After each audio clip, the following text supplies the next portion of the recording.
Hello, everybody. Good Erev Shabbos to everybody. I want to wish everybody a safe and healthy Shabbat, and everyone should be healthy too, especially if you give 10% to the shul.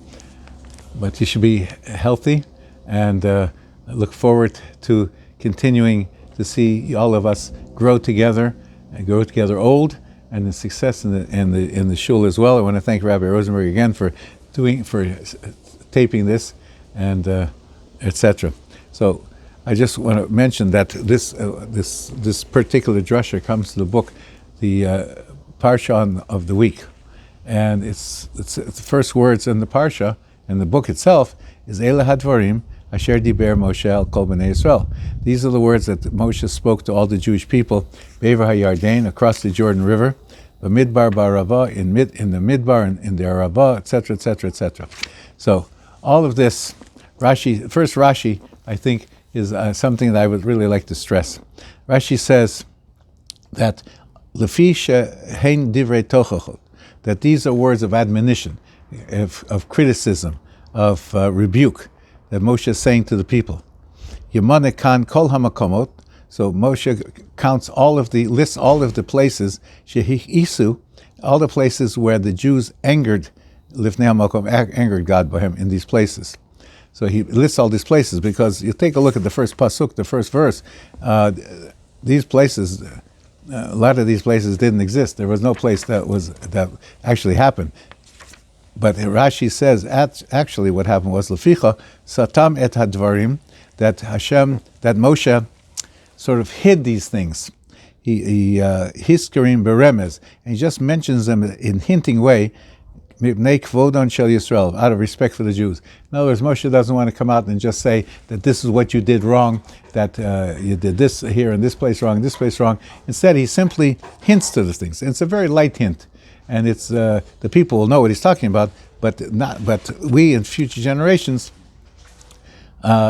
we need Rashi to tell us exactly what it's talking about, because Moshe is trying to hint to the people. And why he's doing this is out of respect for the people. He doesn't want to insult the people, he doesn't want to embarrass the people for future generations, so he hints these things to the people.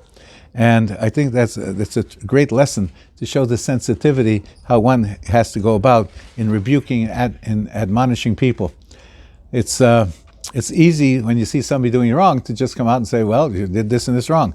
But you have to think about the person still has to maintain their self-esteem, their self-respect, and they certainly are not going to accept something if you just come out and just criticize them.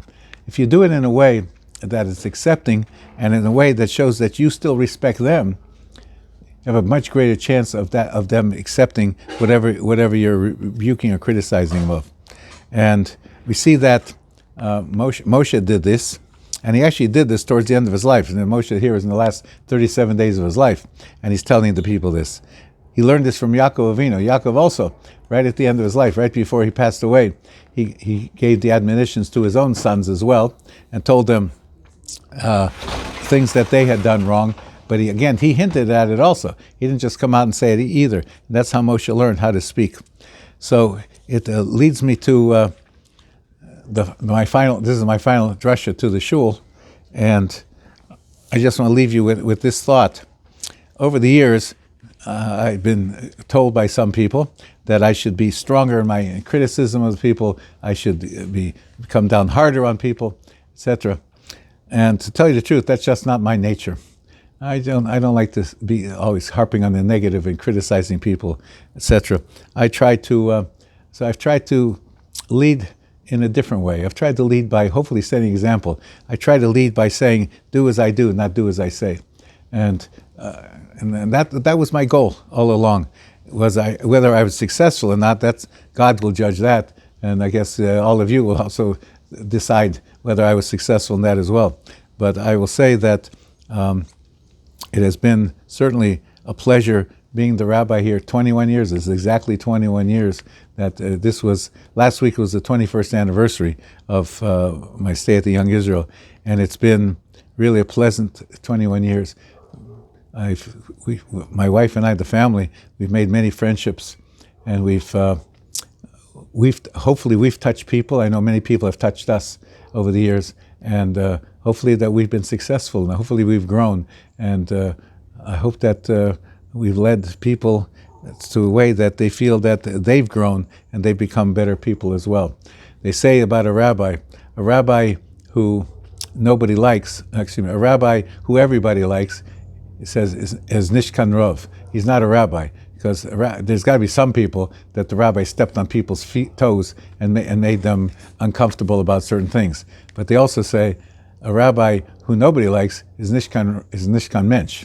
That if nobody likes you, then you really haven't been a good person. You have to be a decent person also. So it's a balancing act between being a mensch and being a rav, and hopefully you're being a mensch at all times also. But it's a balancing act of how to be able to approach these things.